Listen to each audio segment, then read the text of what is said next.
사랑하는 천일국 식구 여러분, 안녕하십니까? 오늘 이렇게 귀한 성일 예배에 참석해 주신 여러분 진심으로 환영합니다.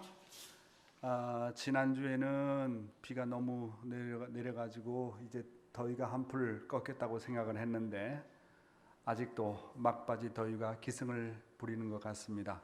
식구 여러분 각별히 몸 건강에 유의하시기 바랍니다. 오늘 여러분들에게 드릴 말씀은 참 아버님의 말씀 정선집 목회자의 길에 나오는 새 식구 지도 5대 요소에 대해서 말씀을 전해드리고자 합니다. 이 새 식구 지도를 위한 5대 요소는 꼭 목회자가 식구를 위한 것만이 아니고 식구와 식구 간에, 또한 믿음의 부모와 자녀 간에, 가정에서는 부모가 자녀에 대해서 지도를 하는데도 적용이 되는 아주 귀한 말씀의 내용이 되겠습니다. 다시 말하면 누구에게나 적용이 되는 그런 말씀이라는 것입니다. 여러분들 잘 알고 계십니다만 요즘 참 어머님은 새생명 운동에 큰 관심을 가지고 계십니다. 참 어머니께서는 백성이 없는 나라가 있을 수 없다고 하시면서 백성의 숫자를 늘리려면 새생명에 대해서 애착을 가져야 한다고 강조를 하고 계신 것입니다. 오늘 아침에 훈독회도 말씀드렸습니다만 저는 요즘에 참 기도를 하면서 어머님의 그 섭리에 대한 감각이 정말로 대단하시다. 우리가 원래는 2027년 섭리를 놓고 이렇게 줄다름을 쳐왔었는데 그것을 2년 앞당겨야 되겠다. 2025년도가 대단히 중요하다. 격암유록에서도 예언을 했고 많은 사람들이 2025년대는 남북 통일이 되는 그런 때가 온다. 그렇게 예언을 하고 있지 않습니까? 그런데 섭리적으로 왜 이렇게 중요하냐 하면 참 아버님이 25세가 되던 해가 1945년입니다. 아버님의 공식적인 노정이 1945년부터 출발하게 되죠. 그러면 1945년에 준비된 기독교 재단과 준비된 정부의 요인들이 하나가 되었더라면 7년 이내에 1952년이 되면 전 세계가 하늘권을 중심 삼은 환경권이 된다고 누누이 말씀해 나오셨습니다. 그런데 실패함으로 말미암아 북한에 가서 탕감을 치르시는 노정을 걸으시고 그래서 그 1차 40년 노정이 이제 출발을 본격적으로 하게 되는데 그래서 1945년부터 40년이 노정이 끝나는 데가 1985년입니다. 그때 당시 1985년도에도 정말 남북 통일이 온다. 많은 사람들이 예언을 했습니다. 심지어 아버님께서도 말씀을 하셨습니다. 그런데 그때 준비되지 못함으로 말미암아 다시 섭리가 연장이 되지 않습니까? 그래서 1985년부터 제2차 40년 노정이 시작되는데 제2차 40년 노정이 끝나는 때가 바로 언제냐 하면 2025년입니다. 섭리적으로 볼 때 2025년은 정말 새로운 한때입니다. 소생기 장성기입니다. 장성기 완성급을 넘어가야 되는 때가 바로 2025년입니다. 그래서 이 한때를 중심으로 해서 참부모님께서 정말 큰 계획을 세우시고 조국 광복을 위해서 주야로 수고를 하고 계신 것입니다. 요즘 저도 그렇지만 우리 박 목사님께서 새 식구들과 축복 대상자들에게 계속 말씀을 전하고 계십니다. 우리 남양주 참사랑 가정교회는 여러분의 정성과 더불어서 많은 생명이 차고도 넘치는 그런 교회가 되었으면 좋겠습니다. 새 생명이 넘치는 교회는 하나님께서 살아서 역사하고 계심을 증거하는 것입니다. 하나님의 최대의 관심사는 무엇보다도 죽었던 생명들이 다시 하나님의 품으로 돌아오는 것입니다. 따라서 누구나 새 생명에 대해서 관심을 갖는 사람은 하나님께서 직접 살아서 역사하고 계심을 체험하게 되는 많은 간증을 듣게 되는 것입니다. 요한계시록에는 너희는 살았다는 이름을 가졌으나 죽은 자로다라고 말씀하였습니다. 영원히 살아있는 사람의 속성은 언제나 성장하고 언제나 발전하고 언제나 번식합니다. 특별히 번식의 속성이 있어요. 영혼이 살아있는 사람은 이 말씀을 전하고 싶어서 미쳐 있습니다. 말씀을 전하지 않으면, 전도하지 않으면, 새 생명을 번식하지 않으면 견딜 수 없는 그런 용솟음이 쳐나오는 것입니다. 그러니까 내가 살아있는 자냐 죽어있는 자를 보면은 내가 정말 새 생명에 대한 관심이 얼마나 있느냐 없느냐를 보면 내 영혼이 살아있다 죽어있다는 것을 우리가 알 수가 있게 되는 것입니다.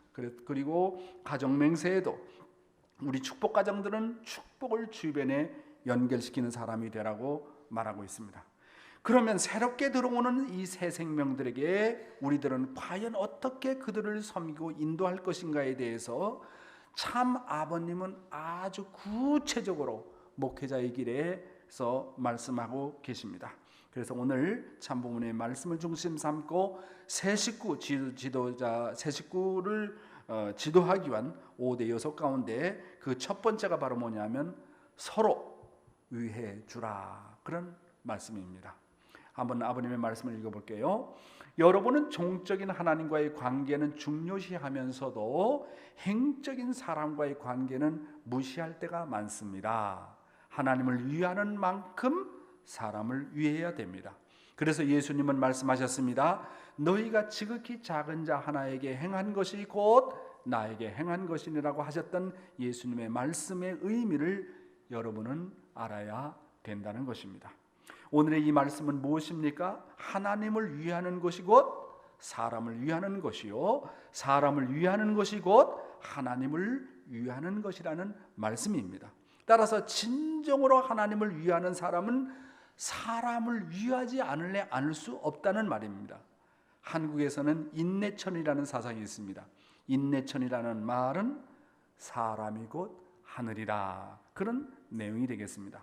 예수님께서 가장 큰 계명은 뭐라고 말씀하셨습니까? 그 첫째가 내 마음을 다하고 목숨을 다하고 뜻을 다하여 주 너의 하나님을 사랑하라고 하셨습니다. 두 번째는 내 이웃을 내 몸과 같이 사랑하라고 하셨습니다.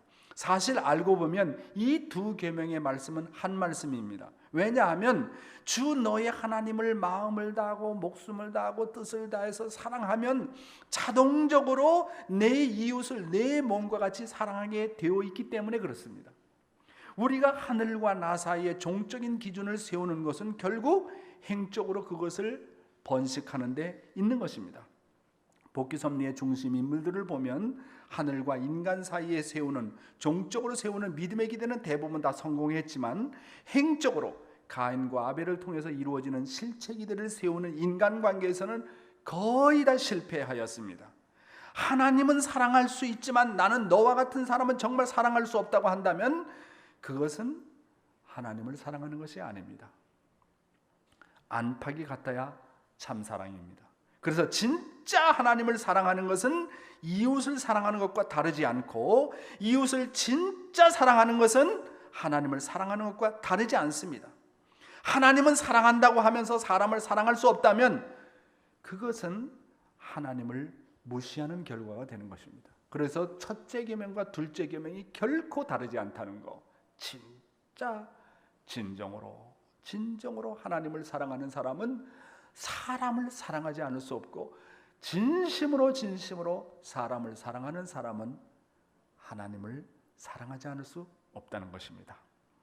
엄마 아빠를 진심으로 사랑한다고 하면서 엄마 아빠가 사랑하는 동생을 무시하는 것은 엄마 아빠를 사랑하는 것이 아닙니다. 참 사랑의 공식은 종적으로나 행적으로나 하나님에게나 인간에게나 그리고 만물에게나 누구에게나 똑같이 적용이 되어야 합니다. 마치 태양과 공기가 선한 사람이나 악한 사람이나 누구에게 주어지는 것처럼 참사랑은 그 어느 누구에게나 같은 마음으로 적용해도 마찬가지여야 합니다. 우리 교회는 너무 종적인 신앙을 강조하다 보니까 어떤 때는 인간관계가 너무 차갑게 느껴질 때가 있습니다. 하나님 찾는 거 좋습니다. 천지인 참부모님 찾는 거 좋습니다. 독생자 참아버님, 독생녀 참어머님 좋습니다. 그럼 하늘을 그렇게 사랑하는 것처럼, 참부모님을 독생자 독생녀로 사랑하는 것처럼 그와 같은 똑같은 마음을 가지고 내가 형제를 독생자처럼 사랑하느냐, 독생녀처럼 사랑하느냐, 그렇지 못하다면 나는 위선자입니다. 종을 세우는 목적은 행적으로 번식하는 데 있습니다. 하나님만 사랑하고 참부모님만 메시아로다가 찬양하고 내 형제를 사랑하지 않는 것은 위선입니다. 형식주의자입니다. 그래서 여러분, 정말 사람을 사랑한다는 거 얼마나 중요한 건지 모릅니다. 오늘 참부모님이 뭐라고 말씀하셨습니까? 여러분은 종적인 하나님과의 관계는 중요시하면서도 행적인 사람과의 관계는 무시할 때가 많습니다라고 하셨습니다. 이 말씀은 인간을 무시하고 이웃을 무시하는 것은 곧 하나님을 무시한다는 말씀입니다. 그래서 우리 남양주 참사랑교회 식구 여러분들은 사람을 하나님처럼 받들고 모시고 위하는 삶을 살아야 되겠습니다. 위천자는 흥하고 역천자는 망한다는 말이 있습니다. 참아버님은 말씀하시기를 식구 한 사람이 들어오면, 나 이 말씀을 듣고 너무 놀랐는데요, 우리 식구들의 마음 자세가 뭐냐면 새로운 식구 한 사람이 들어오면 한 나라가 복귀된 것보다 더 기쁘게 환영해라. 한 나라가 복귀된 것보다 더 기쁘게 환영해라. 제가 아침마다 훈독회마다 강조하는 것이 뭐냐면, 아벨은 누가 아벨이냐? 먼저 위하는 사람이 아벨입니다. 먼저 인사하는 사람이 아벨입니다. 먼저 모시는 사람이 아벨입니다. 먼저 주는 사람이 아벨입니다. 먼저 다가가는 사람이 아벨입니다. 부부간의 갈등이 벌어졌을 때도 먼저 사과하는 사람이 아벨입니다. 가인은 절대로 먼저 사과하지 않아요. 가인은요, 절대로 먼저 인사하지 않고 먼저 손 내밀지 않고 먼저 사과하는 법이 없어요. 가인은 언제나 먼저 모심을 받으려고 합니다. 가인은 상대가 먼저 인사하기를 바라고 있습니다. 가인은 언제나 나이를 따지고 입교를 누가 먼저 했느냐를 따지고 누가 먼저 축복했느냐를 따지고 누가 더 높으냐, 대륙회장이냐 교회장이냐, 그런 거 따집니다. 그거 가인이에요, 그 사람은. 그래서 우리 참사랑 가정교회는 인사하는 문화부터 바꿔야 되겠습니다. 지금서부터 일요일날 예배 오시면 먼저 다가가서 최소한 한 사람이 10사람 이상에게 인사를 나누십시오. 아시겠습니까? 그러면 우리 교회의 분위기가 완전히 달라져요. 나이가 드신 분들은 젊은 청년들에게 먼저 다가가십시오. 나이가 나 나이 먹었어. 나 나이가 90 넘었어. 80이야. 영계는 그런 관계 없어요, 나이가. 그러니까 먼저 인사하는 사람이 젊은 사람이요. 그러니까 정말, 그리고 젊은이들은 어른들 보면 하나님을 만난 것처럼, 참부모님을 만난 것처럼 깍듯이 모시고, 어른들이 젊은이들에게 먼저 차가서 손 한번 내밀어 주면 그 청소년들이 잊지를 못합니다. 그래서 우리 남양주 참사랑 가정교회 식구는 모두 아벨이 되시기를 바랍니다. 그래서 영계 가보면요, 내가 아버님의 영계에 관한 서적을 쭉 읽어보니까 여러 영계는 나이 순서가 아니고 입교 순서가 아니고 축복 순서가 아니고 영계를 딱 가잖아요. 그러면 나 10대 전에 10대조 할아버지를 만나고 싶다. 그러면 거기는 시간과 공간을 초월하기 때문에 내가 만나고 싶다라고 생각한 순간 10대조 할아버지가 나타난다는 거예요. 딱 나타나면, 아버님이 그래요, 참으로 재미난 현상이 벌어진다. 딱 나타나면 10대조 할아버지가 뭐 수염이 길고 그런 게 아니에요. 정말 새파란 청년이에요. 제일 젊었을 때 모습을 가지고 나타내는 게, 딱 나타나는데 보면 영계는 사랑의 세계이기 때문에 금방 안다는 거예요. 10대조 할아버지라 하더라도 10대 후손이라도 그 후손이 사랑의 레벨이 높으면 자동적으로 알아보고 먼저 인사를 한다는 거예요. 지상은 육신의 나이를 중심 삼고 그 다음에 또 뭐 어떤 포지션을 중심 삼고 인사를 하지만은 영계는 사랑을 중심 삼고 인사한다는 거예요. 여러분, 누가 아벨입니까? 먼저 손을 내미는 사람이 아벨입니다. 먼저 인사하는 사람이 아벨입니다. 내가 잘했어도 먼저 사과하는 사람이 아벨입니다. 이게 아벨의 속성이라는 걸 우리는 잘 알아야 되겠습니다. 참 아버님께서 말씀하시기를 하나님을 위하는 만큼 사람을 위해 된다고 하시면서 예수님께서 말씀하신 마태복음 25장 40절을 인용하시면서 너희가 지극히 작은 자 하나에게 행한 것이 곧 나에게 행한 것이니라고 말씀하셨습니다. 내가 하나님을 얼마나 사랑했고 내가 하나님을 얼마나 위했느냐 하는 것은 내가 사람을 얼마나 사랑했고 위했느냐는 결과를 보면 알 수 있습니다. 그래서 그 사람이 사랑의 실적이 얼마나 있느냐, 그리고 그 사람 따르고 존경하는 사람들이 얼마나 있느냐를 보면 그 사람이 얼마나 하나님을 사랑했는지를 알 수 있습니다. 그리고 믿음의 자녀 숫자를 보면 알아요. 우리 아버지가 돌아가셨는데 그 이름이 다 오잖아요. 거의 2,000명 이상이 왔더라고요. 내가 그래서 느낀 게 우리 아버지가 헛된 삶은 살지 않았구나. 그래서 내가 우리 김성태 장로님 보고 어느 분이 성화하셨길래 그래 사람들 얼마나 왔어요? 여러분, 그건요, 사람이 죽어보면 그 사람이 얼마나 사랑의 실적을 남겼는지 금방 알 수 있어요. 그 장례식에 가보면 금방 나타나요. 영계는 사랑의 세계라는 걸 우리는 잊지 말아야 되겠습니다. 그래서 우리 모든 식구님들은 새로운 식구님들과 심정교류를 하면서 그들을 늘 위하고 잊어버리고 위하고 잊어버리고 더 위하지 못해서 눈물 흘리는 참사랑을 실천하시기 바랍니다. 그 단체에서 누가 중심이 되느냐? 결국 위하는 사람이 중심이 된다고 참부모님께서는 말씀하시고 계십니다.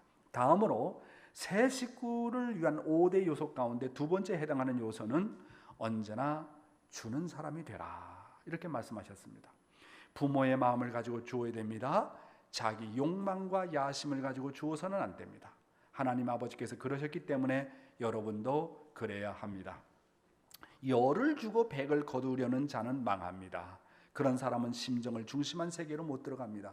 하늘 세계는 주는 세계입니다.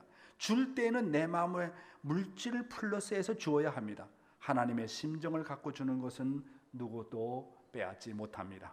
줄 때는 부모의 심정으로 주고 잊어버리라는 거예요. 어떻게 하면 주고 잊어버리냐? 소생급은 주고 반드시 기억합니다. 영원히 기억합니다. 이게 소생급 영계예요. 장성급 영계는 소생급 영계는 바꿔주는 거고, 장성급 영계는 주고 잊어버리려고 하는데 자꾸 기억되는 거예요. 이게 장성급 영계고요. 완성급 영계는 어떤 영계냐 하면 주고는 내가 줬나? 완전히 잊어버리는 거예요. 그러면 어떻게 하면 주고 잊어버리냐 하는 거예요. 두 가지 방법이 있습니다. 주고 잊어버리는 데는 첫째, 부모의 심정으로 주라는 거예요. 부모의 심정으로 주라는 거예요. 부모의 심정으로 주면요, 잊어버려요. 그 다음에 두 번째는 뭐냐면, 내가 주고는 이게 너무 부족하다, 내가 이만큼 줬으면 됐지, 자랑스러워하는 게 아니라 주고는 이게 부족하다, 부끄러워하는 마음을 가지고 다음에는 내가 더 큰 것을 줘야지, 그렇게 위하는 마음을 가지면 더 큰 것을 주려고 하는 데다가 초점을 두면 잊어버린다는 거예요. 여러분, 소생급 영계입니까? 장성급 영계입니까? 완성급 영계입니까? 솔직히 한번 얘기해봐요.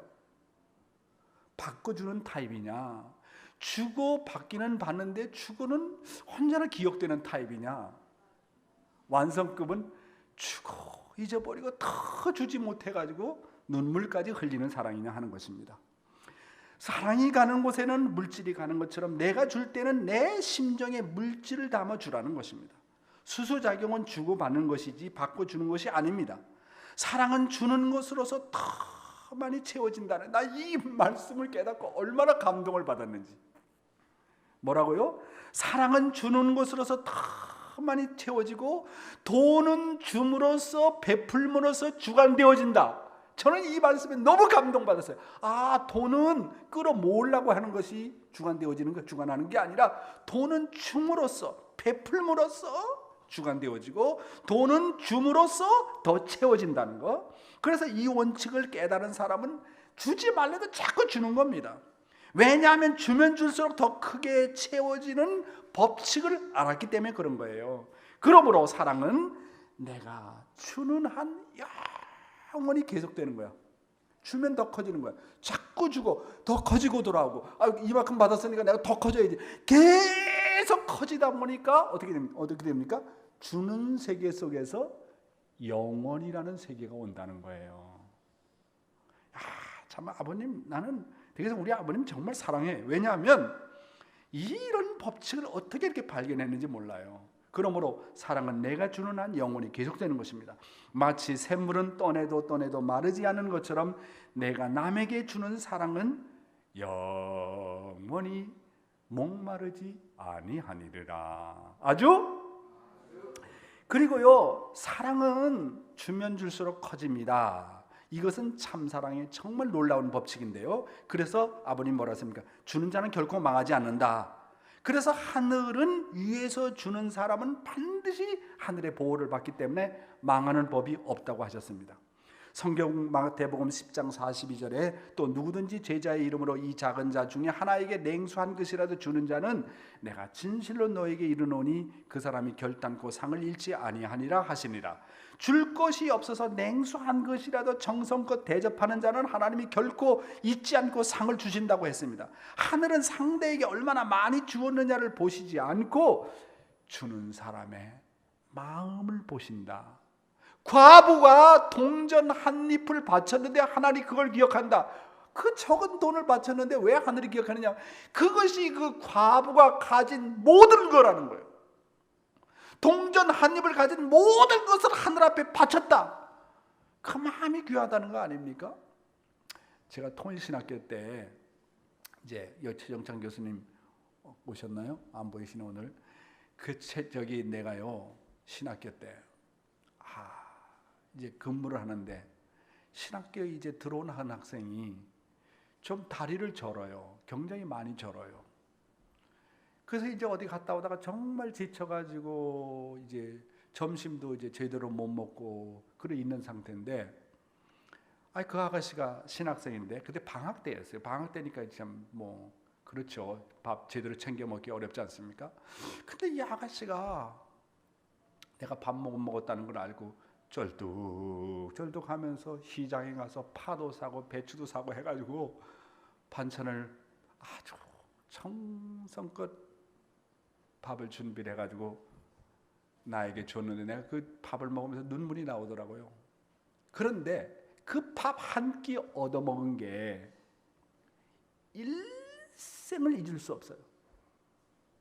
그때 그 밥 한 끼인데 한 끼 먹은 게 일생을 잊을 수 없어요.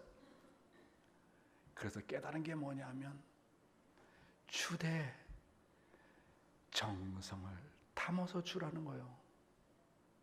정성을 담아서 주는 거는 냉수 한 그릇이라도 하늘이 결단코 상을 잃지 않게 한다고 말씀하시지 않습니까? 그리고 또 여기 재미난 말씀이 있어요. 행복한 사람은 주고 싶을 때 줄 수 있고 받고 싶을 때 받을 수 있는 사람이다. 도의 길은 주는 길이다. 가정부터 세계 하늘 끝까지 주어가지고 돌아와야 한다. 하나님이 부모 입장에서 주시는 것을 우리가 받았으니 우리도 부모 입장에서 부모의 심정으로 주어야 한다. 이런 사람이 되면 하나님은 그로부터 떠나실 수 없는 것이다. 행복한 사람은 주고 싶을 때 줄 수 있고 받고 싶을 때 받을 수 있는 사람이다. 불행한 사람은 줄래야 줄 수 없고 받을래야 받을 수 없는 사람이다. 사랑하는 식구 여러분, 참 아버님께서 말씀하시기를 어떤 사람이 행복하다고 하셨습니까? 주고 싶을 때 줄 수 있는 대상이 있다는 게 행복하다는 거예요. 부부가 결혼해가지고 자식이 없다면 주고 싶어도 줄 수 없으니 그 슬픈 거 아닙니까? 정말 아기를 낳고 뭔가 주고 싶은데 대상이 없어요. 우리 주변에 내가 줄 수 있고 위할 수 있는 대상이 있다는 것이 정말 행복한 거예요. 제가 개척 나가보고 4개월 동안 전도 한 마리 못하고 그랬는데 막 눈물 콧물이 나오고 식구 한 사람이 얼마나 귀한지 깨닫게 되더라고요. 남양주 교회 오니까 야, 내가 섬길 수 있는 사람이 이렇게 많구나, 귀한 사람이 이렇게 많구나, 아유 얼마나 행복한지 몰라. 줄 수 있는 사람이 있다는 거, 주고받을 수 있는 사람이 있다는 게 얼마나 행복한지 모르는 겁니다. 또 내가 받고 싶을 때 받을 수 있다는 것이 행복한 것입니다. 고하는 사랑을 받으려고 해도 사랑을 받을 수 없어요. 그런데 부모가 있어서 부모의 사랑을 받을 수 있다는 것이 얼마나 행복한 것입니까? 그래서 참사랑은 내가 주고 싶을 때 무한히 줄 수 있고 내가 받고 싶을 때 무한히 받을 수 있는 것이 행복이라고 하는 것입니다. 하나님은 참사랑을 마음껏 주고 싶은데 타락한 인간에게는 마음대로 줄 수 없으니 그것이 하나님의 고통이라고 하셨습니다. 우리 남양주 가정교회는 언제나 찾아오는 식구들에게 무한히 베풀 수 있는 그런 교회가 되어야 되겠습니다. 다음으로 새 식구를 지도를 위한 세 번째 요소로 식구를 진심으로 사랑하는 것입니다. 이에 대한 참아버님의 말씀을 한번 보겠습니다. 식구를 진심으로 사랑하라. 사탄도, 이거 대단히 중요한 내용입니다. 아버님 말씀입니다. 사탄도 사랑을 받고 싶어 하기 때문에 사탄까지도 사랑하겠다는 마음을 가져야 됩니다. 그런 아량을 갖고 나가게 될 때 사탄도 틀림없이 그 사람은 자기의 병사보다도 훌륭한 하늘의 용사라고 칭송한다는 것입니다. 참사랑은 한마디로 뭐라고요? 아량이 넓은 사람입니다. 우주를 품고도 남는 공간이 있는 사람처럼 도량이 넓은 사람이 되라는 뜻입니다. 사랑만이, 나는 오늘 이 말씀에 제일 감동을 받았는데, 사랑만이 지옥을 천국으로 만듭니다. 이것은 이론적으로 맞는 말입니까? 아닙니까? 오직 사랑만 있으면 지옥을 천국으로 만들 수 있습니다. 여러분, 참사랑은요, 원수까지도 소화하는 사랑입니다. 원수까지 사랑했다는 말은 사탄까지도 사랑하겠다는 말입니다. 천국의 세계는 미움과 시기와 질투와 불만과 불평이 없는 세계입니다. 나에게 아직까지 사랑할 수 없는 어떤 대상이 있거나 원수가 있다면 내 자신은 절대로 천국 들어갈 수 없다고 아버님께서 말씀하셨습니다.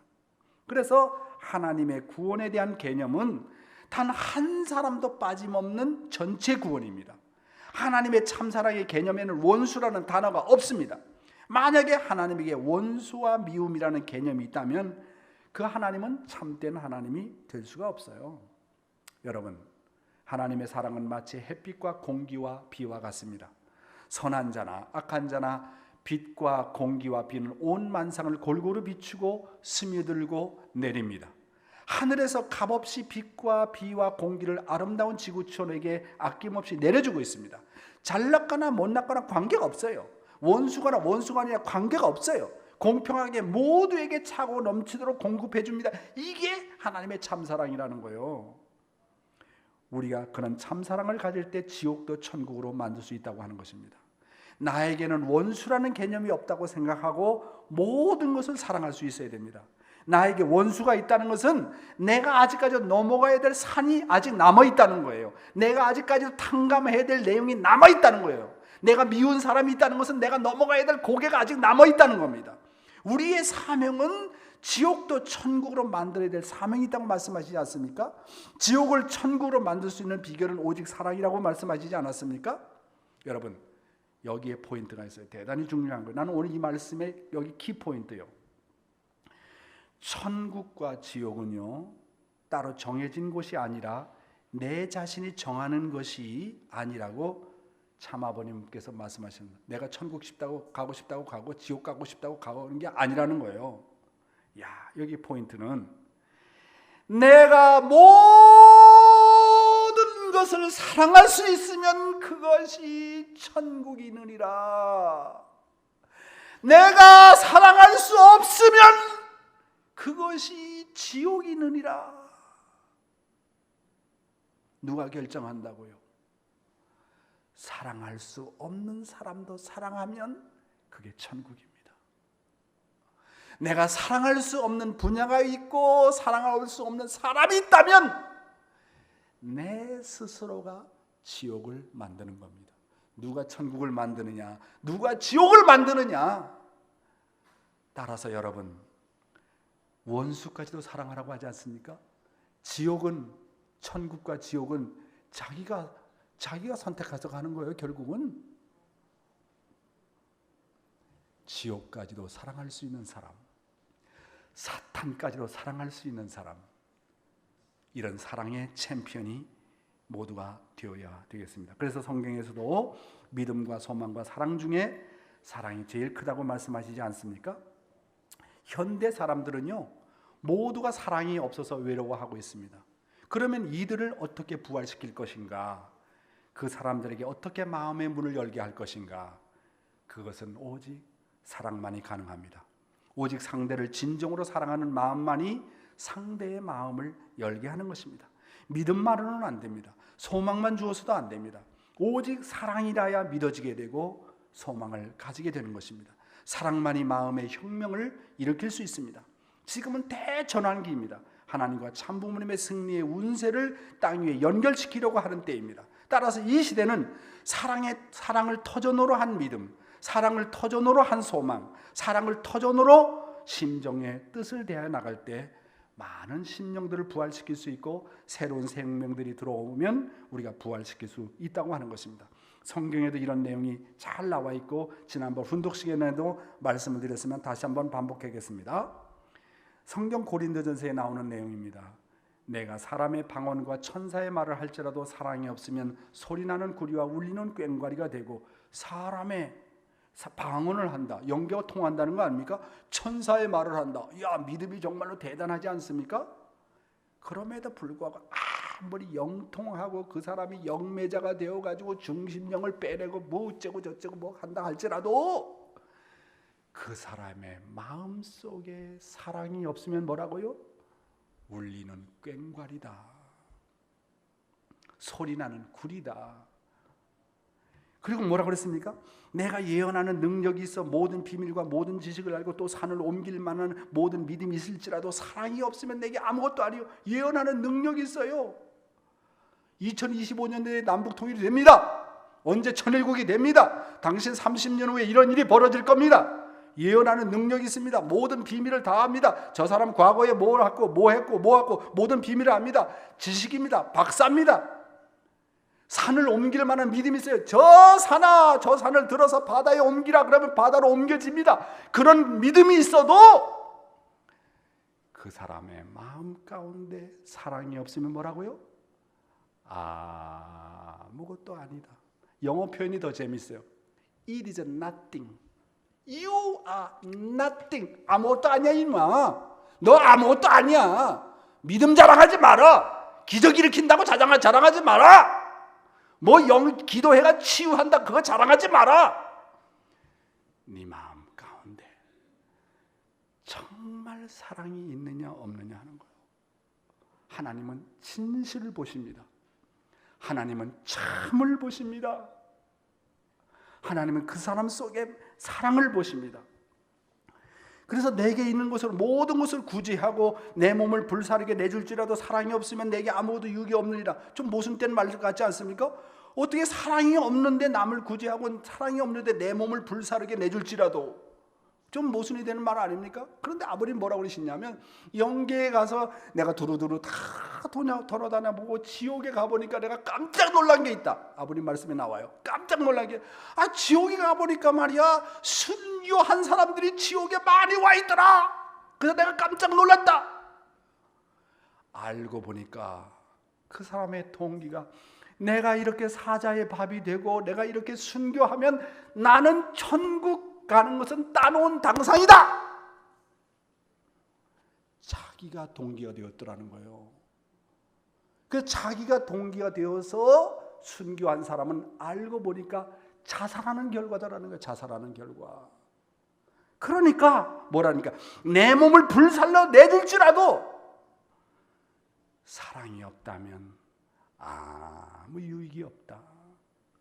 그래서 사랑은 오래 참고 온유하며 시기하지 아니하며, 사랑은 자랑하지 아니하며 교만하지 아니하며 무례히 행하지 아니하며. 참 저는 이 말씀 좀 무례히 하자. 사랑은 절대로 무례히 해정하잖아요. 여러분 고운 말 쓰셔야 돼요. 우리 식구들은요 효정의 말을 써야 됩니다. 자녀에게도요 존댓말 쓰세요. 하나의 인격체로 대해주세요. 반말하지 마세요. 쌍스러운 말 쓰지 마세요. 세상적인 말 쓰지 마세요. 자녀들에게도 하나의 인격체로 대해주고 귀한 말 쓰세요. 효정의 언어를 쓰세요. 무례에 항의하지 마세요. 자기의 유익을 구치 아니하며 성내지 아니하며 악한 것을 생각하지 아니하며 불의를 기뻐하지 아니하며 진리와 사랑을 가진 사람은 늘 말씀을 사랑합니다. 모든 것을 참고 모든 것을 믿고 모든 것을 바라고 모든 것을 견디니라. 그래서 사랑은 언제나 떨어지지 아니하되 예언도 폐하고, 그래서 예언하는 것도 다 없어지고 방언도 그치고 지식도 다 폐한다고 하는 거 아닙니까? 다 나중에는 아무것도 다 없어지고 영적인 역사 무슨 역사 다 없어지고 오직 마지막 세계에 남는 것은 사랑만 남는다 그랬어요. 그래서 성경에 뭐라고 그랬습니까? 그런즉 믿음, 소망, 사랑, 이 세 가지는 항상 있을 것인데 그 중에 제일은 사랑이누니라. 그렇죠? 아줍니까? 그래서 여러분 정말 이 사랑의 마음을 갖고 진심으로 식구를 사랑하는 거예요. 여러분이 완전히 주는 날에는 완전히 받을 수 있다는 것입니다. 만일 사탄이 그 사랑을 완전히 받고 나가서 도망가면 어떡하겠어요? 완전한 플러스는 완전한 마이너스가 창조합니다. 내가 사랑한 것만큼 거기에 비례해서 대상이 나타난다는 게 우주의 원리입니다. 그러니까 걱정할 필요가 없다는 거예요. 누가 알아준다고 좋아하고 몰라준다고 섭섭할 필요가 없습니다. 예를 들어서 내가 뜻을 사랑하고 하나님을 사랑하는데 100% 미쳤다. 그러면 미친 나를 보고 똑같은 대상이 나타난다는 거예요. 그러니까 대상이 문제가 아니라는 거예요. 식구가 문제가라는 게 아니고 믿음의 자녀가 문제가 아니라 내가 문제라는 거예요. 내가 하나님 앞에 미치면 미친 것만큼 대상도 미친다는 거예요. 그러니까 뭡니까? 완전한 플러스는 완전한 마이너스를 창조한다는 말 아닙니까? 야, 이게 놀라운 거예요. 그러니까 누구 탓하지 말라는 거예요. 내가 뜻을 위해서 미치면 미친 것만큼 식구들이 미친다는 거예요. 그러니까 내가 미치지 않으니까 식구들도 아직까지 미치지 않는 거 아닙니까? 그러니까 회개는 내가 해야지. 박영명 우리 저 목사님하고 내가 회개할 일이지 식구가 회개될 일이 아니라고 저는 생각합니다. 네 번째로 식구를 위해서 정성 들여주고 기도해라. 식구를 위하려면 반드시 정성 들여야 됩니다. 전도는 정성에 비례하는 것이지 지식이나 실력에 비례하는 것이 아닙니다. 그러니 주체는 대상을 위해서 기도해 줘야 됩니다. 사람은 자기를 위해서 정성 들이게 주면 대번에 알게 되어 있습니다. 따라서요, 새 식구를 놓고 늘 기도하십시오. 제가 남양주 교회 기도 리스트를 보니까 150명밖에 안 돼. 만난 사람이 150명이니까. 그래서 나의 기도 리스트가 200명이 되고 300명이 되면 guarantee, it is guarantee, 보증하는 거예요. 기도하는 것만큼 식구 숫자가 늘어납니다. 정성이라는 한꺼번에 드릴 수 없는 것이니 자기가 알고 있는 사람 한 사람 한 사람씩 차례를 정해가지고 정성 드려야 됩니다. 아버님 말씀입니다. 예수님이 뜻을 이루지 못하는 것은 12제자를 데리고 다니면서 한 사람 한 사람을 놓고 기도하는 시간을 마련하지 못했기 때문입니다. 이적과 기도하지 말고 예수가 한 사람 한 사람 1:1 말씀으로 교육해가지고 제2의 예수로 만들었다면 죽지 않았다는 거예요. 이적과 기사를 하다 보니까 외적으로 예수를 따라다 보니까 예수가 정말 어려운 입장이다 보니까 다 배신하고 도망갔다는 거예요. 이야, 아버님이 이렇게 말씀하십니다. 어느 제자에게도 자기의 뼈골에 사무치는 내적인 사인을 가르쳐주지 못했다. 이게 예수의 한이라는 거예요. 그래서 식구를 전도하려면 한 사람 한 사람이 집중해서 기도해야 되고 한 사람 한 사람, 엄마가 아기를 낳는데 한 사람 한 사람 낳지 한꺼번에 두 사람 낳습니까? 동물도 보니까 개가 새끼를 10마리 낳는데 한 마리 한 마리 낳지 한꺼번에 10마리 동시에 낳지 않잖아요. 전도도 마찬가지고 기도도 마찬가지고 한 영혼을 위해서 시간을 소비해야 돼요. 마지막으로 새 식구를 왕같이 모셔라. 주인이 되기 위해서는 10사람이 주인이 되기 위해서는 10사람의 시중을 들어줄 줄 알아야 됩니다. 그렇지 않고는 안 되는 거예요. 절대 통솔 못하는 거라고요.